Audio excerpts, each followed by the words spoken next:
사도행전은 누가복음을 기록한 누가가 쓴 책이에요.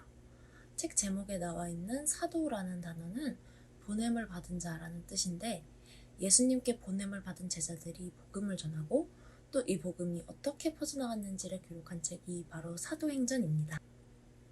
사도행전에서는 이 성령님의 이끄심이 굉장히 강조됩니다. 누가복음에는 성령이 16번 기록되고 사도행전에는 무려 50번이나 기록되는 것을 볼 수 있는데, 다시 말하면 사도행전은 성령님께서 사도들이 담대하고 거침없이 복음을 전할 수 있도록 처음부터 끝까지 함께 하신 이야기인 거예요. 그래서 사도행전은 성령행전이라는 별명을 갖고 있기도 합니다.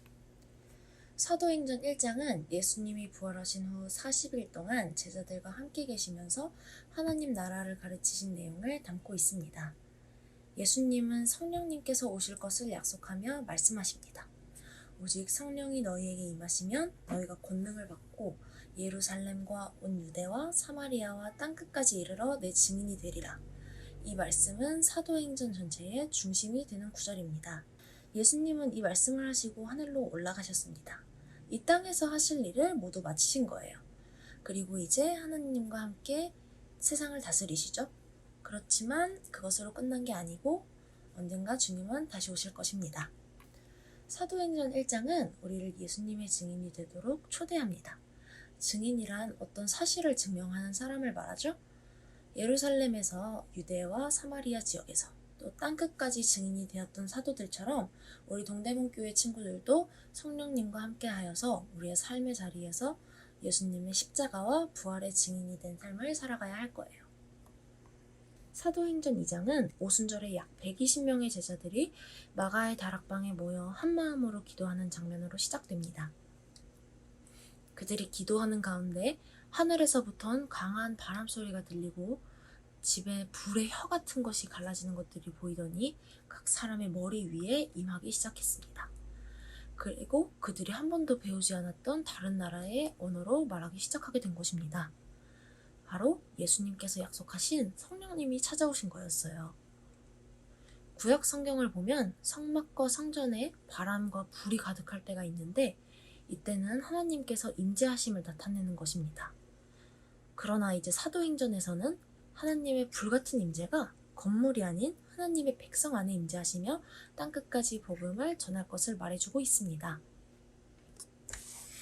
사도행전 3장에서 5장은 우리에게 예루살렘 교회와 유대인 성전의 모습을 비교하며 보여줍니다. 예루살렘 교회에서는 사람들이 매일 모여 기도하며 예수님의 이름으로 아픈 사람들의 병을 고칩니다. 또한 자신들의 재산과 소유를 내어놓고 가난한 사람들을 돕기도 해요. 하지만 성전 지도자들은 달랐습니다. 바리새인들은 예수님을 믿는 사람들을 정죄하고 비난하고 또 자신들의 욕심을 채우기 급급합니다. 사도행전 3에서 5장까지에서는 어떤 교회가 진정한 하나님의 성전인지를 말해주고 있어요. 또 6장과 7장의 정점을 이루는 두 성전 사이의 갈등은 첫 번째 핍박으로 이어지게 됩니다. 예수님의 제자들이 많아져서 더 많은 리더가 필요하게 되었고, 사도들은 7집사를 뽑았습니다. 7명의 집사 중 스데반이라는 사람이 있었는데, 이 스데반은 예루살렘에서 아주 열심히 예수님을 전합니다. 하지만 예수님과 교회를 인정하지 않았던 유대인들은 스데반이 하나님과 모세를 무시했다고 생각해서 고소하였고, 결국 스데반을 죽이기까지 합니다. 또한 스데반 때문에 화가 났던 유대인들은 예수님을 믿는 모든 이들을 핍박하게 돼요. 때문에 제자들은 예루살렘을 떠나서 뿔뿔이 흩어지게 됩니다. 하지만 핍박은 핍박으로만 끝나지는 않습니다. 핍박을 피해서 흩어진 자들을 통해 더 많은 지역에 복음을 전하게 하려는 하나님의 놀라우신 계획이 준비되어 있던 것이에요.